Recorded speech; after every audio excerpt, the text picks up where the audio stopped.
It is 1 a.m. in Washington, 6 in The Hague, and 2 on a Wednesday afternoon here in Seoul. I'm Moon Gun-young, and here are the headlines making headlines at this hour. The leaders of South Korea, U.S. and Japan in a rare trilateral summit vowed to strengthen cooperation in curbing North Korea's nuclear ambitions. The thorny historical issues that have divided Seoul and Tokyo, however, were not discussed.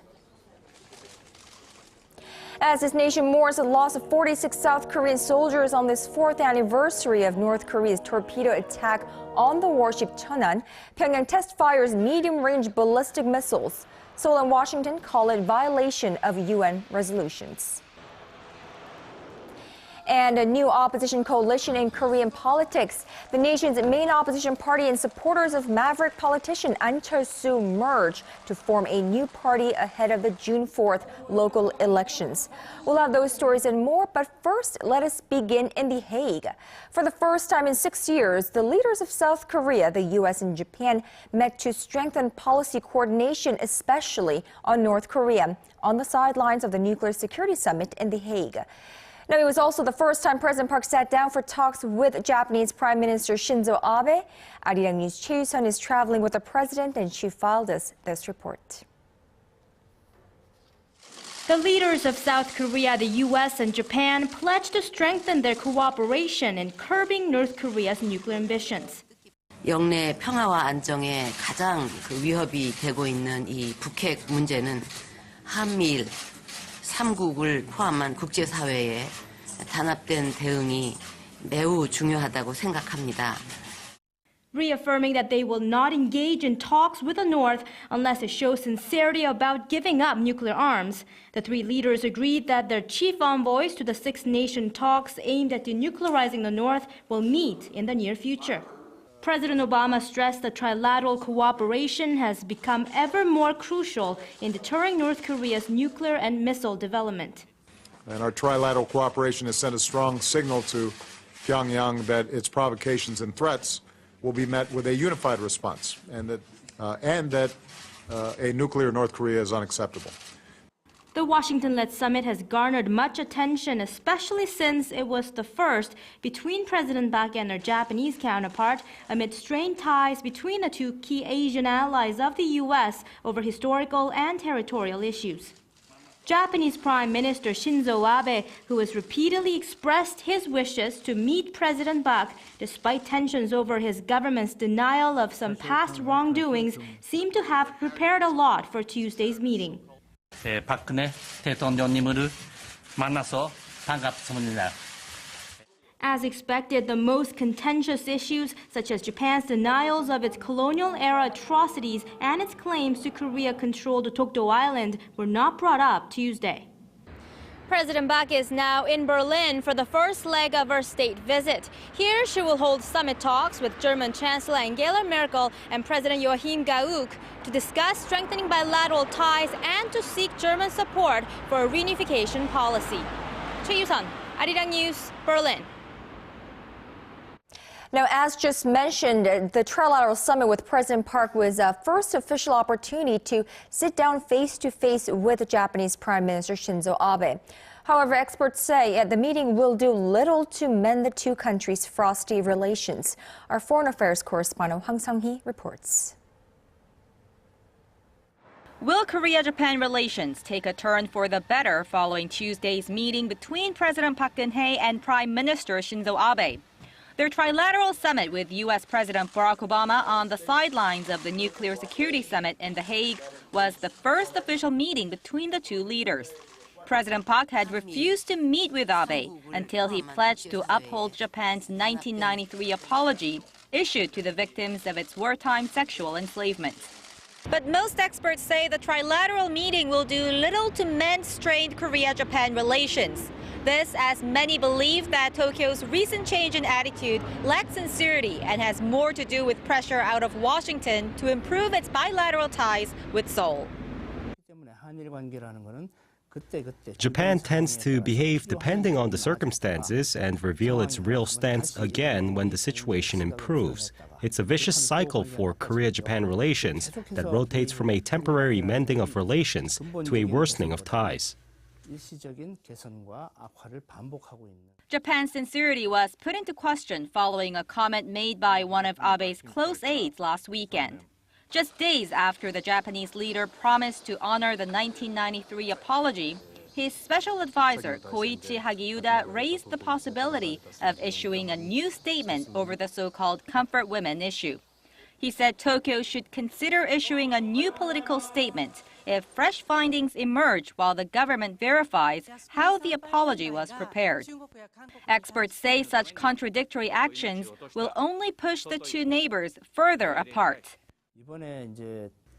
Just as the Japanese government is investigating its 1993 apology despite its pledge to uphold it ahead of the trilateral meeting, a Korea-Japan summit is not a likely possibility anytime soon unless there is a fundamental change in Tokyo's stance. Besides, there are more occasions lined up in April that could stir up the current diplomatic feud, including an annual spring festival during which Abe may visit the controversial Yasukuni War Shrine again, just as he did in December. Hwang Sang-hee, ARIRANG News. Meanwhile, South Korea is marking a sober anniversary on this Wednesday. On March 26, 2010, 46 South Koreans lost their lives in the sinking of the warship Cheonan. ARIRANG News national defense correspondent Kim Hyun-bin reports on a memorial ceremony down in Daejeon. 4 years ago this Wednesday, the South Korean warship Cheonan was sunk in a torpedo attack blamed on North Korea. To remember the 46 South Korean sailors who lost their lives that day, a memorial ceremony was held at Daejeon National Cemetery on Wednesday morning. Thousands of people, including families of the victims and high-ranking government officials, were in attendance. President Park Geun-hye wasn't able to attend the event, as she's currently in Europe, but did send a special statement. To achieve reunification, we need a strong military. If there are future provocations from the north, our military should retaliate strongly. Prime Minister Chung Hong-won also emphasized the importance of national security in light of Pyongyang making continuous threats. He also called on the North to stop its provocative acts. North Korea recently launched missiles on 7 different occasions, escalating tensions on the Korean peninsula. North Korea must stop its provocations and cooperate with the international community.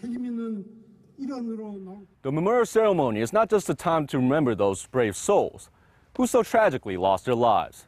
It's also a solemn reminder that South Korea needs to maintain the utmost readiness against future provocations from the North. Kim Hyun-bin, ARIRANG News, Daejeon. That was 4 years ago, and 4 years later on this Wednesday, North Korea fired 2 more missiles into the East Sea in the early hours. Now, these 2 had a much longer range than any of the others Pyongyang has fired over the past few weeks. Seoul's defense ministry says the launch is in clear violation of UN resolutions. Our UDN has the details. 2 mid-range ballistic rockets flew 650 kilometers from an area north of Pyongyang towards Japan before splashing into the East Sea early Wednesday morning. North Korea has been firing missiles into its eastern waters with regularity over the past 2 months, but this one was identified by South Korea's defense ministry as a Nodong missile, which represents a change. They have a maximum range of 1,300 kilometers, which means they can reach not just South Korea, but Japan as well. Given the more dangerous nature of the missiles, the defense ministry held an unusually early press briefing Wednesday morning to strongly condemn the move. North Korea's ballistic missile launch is an outright violation of UN resolutions, and it's an act of provocation against South Korea and the international community. The launch of the Nodong missiles is the first in nearly 5 years and took place at around 2:30 a.m. Korea time, a matter of hours after the leaders of South Korea, the United States, and Japan met to discuss North Korea's nuclear issues on the sidelines of the Nuclear Security Summit in The Hague. The 3 had promised for a more united front against threats posed by North Korea's nuclear program, and the launch is being seen as an apparent protest against growing calls in the international community for the state's denuclearization. The launch also falls on the 4th anniversary of the sinking of a South Korean warship that left 46 dead. While Seoul blames the attack on North Korea, Pyongyang denies the charge.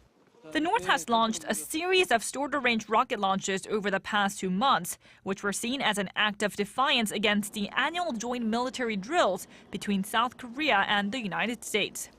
Yurian, ARIRANG News.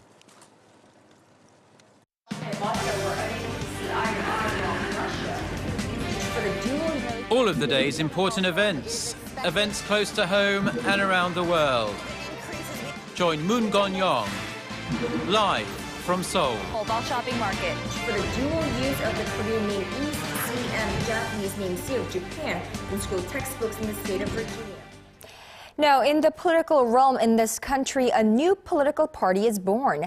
Lawmakers An Chol-soo and Kim Hyun-bin, who will co-head the so-called New Politics Alliance for Democracy, made it official today. Our Connie Kim reports. The New Politics Alliance for Democracy officially launched Wednesday afternoon in a ceremony at Olympic Stadium in Seoul. The new party will be co-headed by Democratic leader Kim Hyun-bin and An Chol-soo of the New Political Vision Party.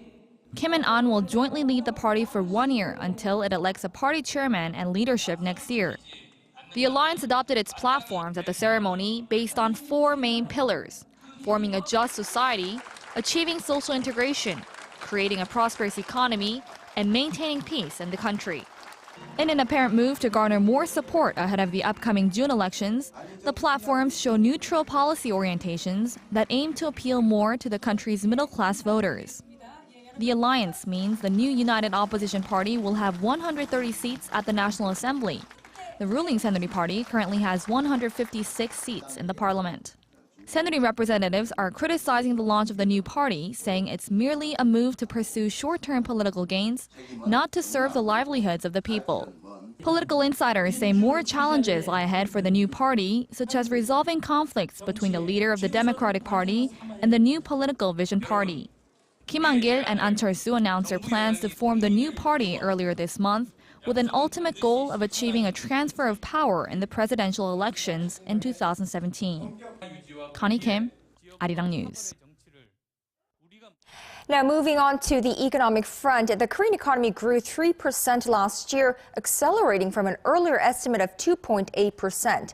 Korea's per capita gross national income also stood at over $26,000, up more than 6% from 2012. But as our economics correspondent Hwang Ji-hye reports, that may not be all good news. Korea's central bank said Wednesday that the nation's economy expanded 3% in 2013 from a year earlier. That is faster than the bank's earlier estimate of 2.8%. The Bank of Korea said robust exports and a steady rise in consumer spending drove the higher-than-estimate performance despite sluggish facilities investment. Last year's economic growth also outpaced the 2.3% recorded in 2012. The upward revision comes with a caveat, however, as the nation's central bank recently adopted new international standards on calculating gross domestic product. Under the new standards, the bank changed the base year to 2010 from 2005 and included contributions from new sectors like research and development to the nation's gross domestic product. Korea's gross national income, a gauge of the people's purchasing power, also rose 4% in 2013 from the previous year. The per capita GNI stood at over $26,000 last year, up from around $24,000 in 2012. Korea's gross savings rate finished at around 34% last year, up 0.2 percentage points from the previous year. The nation's gross investment rate, however, dropped 2 percentage points to slightly less than 29%. Hwang Ji-hye, ARIRANG News. Well, Apple has scored another small victory in its ongoing global legal battle with Samsung. A Tokyo District Court judge ruled Tuesday that Apple's iPhone 4 and iPad 2 models did not infringe on Samsung patents related to the secure delivery of data to communication stations. After the ruling, Samsung said it was disappointed and that it's mulling over an appeal. Apple had no immediate comment. It's the most recent in a long line of patent trials between the two smartphone giants. The next is slated for March 31st, that is Monday, in the U.S. state of California. Moving on to the missing Malaysian Airlines plane, crews along the southern corridor have resumed search efforts to locate any physical evidence that could add meat to earlier claims by the Malaysian government that the Flight 370 crashed in remote waters and killed everyone on board. Well, 2 Korean jets joined assets from 5 different countries today, making up a fleet of 12 planes and 2 ships that will scour some 80,000 square kilometers of the southern Indian Ocean. And following Malaysia's announcement that all 239 people aboard had perished, investigators are reportedly re-examining the, quote, suicide mission theory. Britain's Daily The Guardian cites a source close to the investigation as characterizing the downed plane as a deliberate act by someone on board when considering the routing, signaling, and communications data transmitted from the aircraft.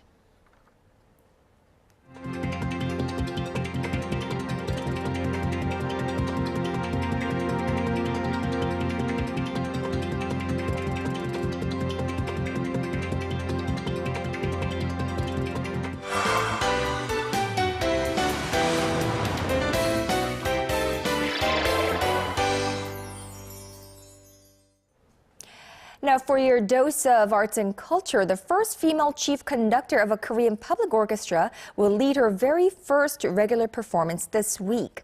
Song Si-yeon took the reins of the Gyeonggi Philharmonic Orchestra earlier this year, and our cultural correspondent Park Ji-won went down to meet her. The Gyeonggi Philharmonic Orchestra is busy rehearsing for its first regular concert this year, where they will perform Mahler Symphony No. 2, Resurrection. The orchestra is receiving an unusual amount of media attention these days because of its music director, Song Si-yeon. When she was appointed to the position earlier this year, she became Korea's first ever female chief conductor in charge of leading a public orchestra. Blazing trails is nothing new for Song. In 2006, she became the first woman ever to win the prestigious Sir George Shorty International Conductors Competition in Germany. She followed that honor up the next year by winning the Gustav Mahler Conducting Competition and has worked as the first woman assistant conductor at the Boston Symphony in the United States. She was also the assistant conductor at the Seoul Philharmonic Orchestra up until last year. The 38-year-old is well known on the international music scene for her ability to balance orchestral sound. She explains why she chose Mahler Symphony No. 2 Resurrection as the Gyeonggi Philharmonic Orchestra's first regular concert of 2014. The Mahler Symphony is majestic and magnificent in its character, and it demands a lot of practice. I wanted to show that the Philharmonic is entering a new phase and show the audience our new determination. The Gyeonggi Philharmonic Orchestra was founded in 1997 and is full of youthful energy. The average age of its members stands at just 34. During my 2 years as music director, improving the overall sound of the orchestra is my first priority. I also hope to present good performances by the Gyeonggi Philharmonic on the global music scene. The Gyeonggi Philharmonic's Mahler Symphony No. 2 concert will be held at 8 p.m. on Thursday at Seoul Arts Center. Park Ji-won, ARIRANG News. And now moving on to our daily segment of arts and culture, we will be talking about what smartphones can do these days. And of course, I am joined live in the studio by our Kim Hyun-bin. Good afternoon to you, Hyun-bin. Good afternoon. You know, it's really amazing what smartphones can do these days. And it seems like every day they're always adding something new that these phones can do. And of course, movie streaming is nothing new, right? So it's becoming popular these days. So I don't know about you, but everywhere I go, I seem to run into people either playing games or watching nowadays movies or dramas on their phones. So this trend has really impacted Korea's film industry, which is the 8th largest in the world. So we've seen an almost disappearance of the DVD rental realm, but we're seeing an emergence of VOD or video on demand. So with that said, let's take a look. In an era where smartphone applications are pervasive, it's no surprise that more and more people are using their phones to stream videos and watch movies. Internet Protocol Television, or IPTV, has been rapidly growing to the point now where some movies are being uploaded within 2 weeks of premiering in theaters. People like Park Geun-hye have been actively taking advantage of this growing market. Sometimes I don't have the opportunity to go to the theaters, but there are still new movies I want to see.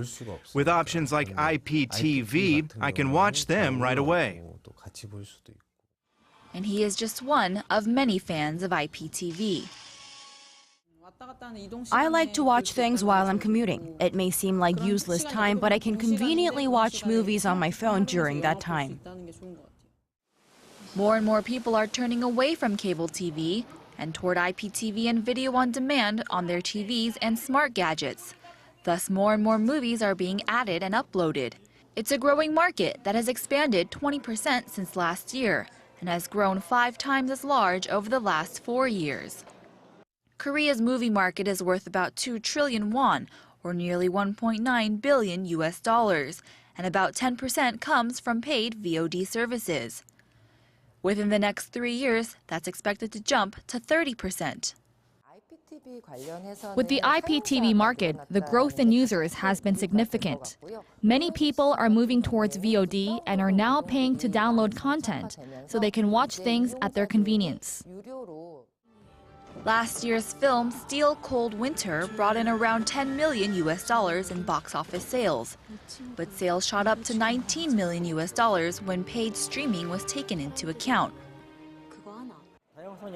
Various movies are being offered on IPTV and VOD nowadays, so there are many customers in that area as well. Even though the profits are still relatively small, they create funds for the next movie to begin, creating positive conditions for the industry. It's a part of the movie industry that has seen rapid growth recently, and it's only expected to continue to grow as it becomes more and more popular. You know, as convenient as this seems to be, I don't know about others, but for me, going to the movies, to theaters to actually see a movie and, getting it streamed on my smartphone is different, a little bit different, right? So others feel the same way. They say going to the theater is more like a cultural experience. But many people do enjoy the convenience of VOD. So aside from the busy bees, people such as parents who don't want to interrupt the theater with their children, they really enjoy the convenience of being able to stream videos online. I would imagine that the movie industry would be extremely concerned about this new trend of, streaming or downloading movies from home. Right. So that they are very concerned, but Korea does have ranked the second highest in terms of movie tickets sold per capita. And so as of last year, Koreans saw an average of 4 movies, which is much higher than before. So it's actually double. Last year, 2013, was double the amount of movie tickets sold since 2005. So despite this growing trend of IPTV, more Koreans are actually going to the theaters themselves to watch movies. Exactly. Well, what about the prices? How do they compare? So the average VOD of a movie is going to cost you a little bit over $3 US. And for the premium movie, it's about $9, but that's still cheaper than the $10 average ticket theater average price that you're going to see at going to a movie. So it's a little bit cheaper, but it's both exciting. Both depends on your preference. Depends on your mood. Right. I mean, I think it has the pros and cons are there for both channels to watch movies. Well, thank you so much for that, Yoon-hee, and we will see you next week. My pleasure.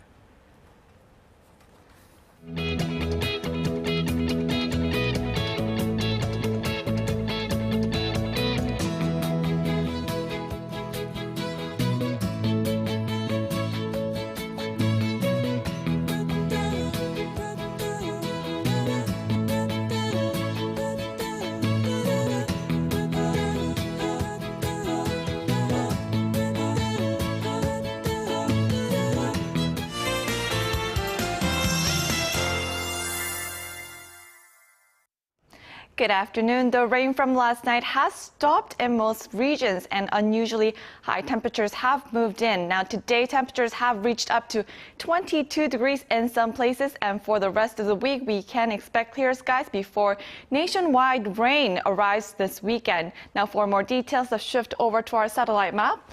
As you can see, there are lots of clouds hovering over our nation, but we can expect them to clear out soon. Meanwhile, there are also foggy places, so be careful on the roads. Now going over to our temperature readings, Seoul will top out at 22 in the afternoon. Meanwhile, the southern cities such as Gwangju and Busan will peak up to 16 and 18 degrees. Now moving over to other regions, Jeju Island can expect it up to 19 degrees. Dokdo peaks at 14, while Mankumgang tops out at 11. Well, that's all for now. I'm Michelle Park, and back to you, Kanyang. Well, thank you, Michelle, for that. And we will see Yoon-hee back here on Friday. That's all from me at this hour. Thank you for watching. I'll be back with Business Today at 4 p.m. Korea time. See you then.